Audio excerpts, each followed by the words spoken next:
RC Maniacs. Hey guys, welcome back. So it's been a while, but I've finally found some time to get out on the trail.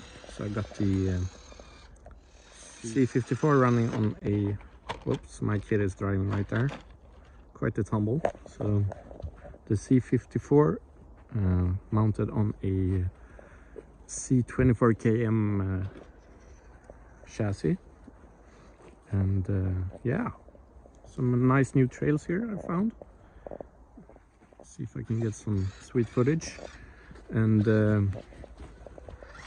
don't mind the wobbly tires at times, since the glue came loose a little bit on the tires, so sometimes the tires will wobble a little bit, so don't mind that. It's just because of lack of glue there. But yeah, it's a beautiful day, beginning of spring here. So yeah, let's see if we can have some fun on the trails with this thing. It's gorgeous. I really like this body.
Yeah.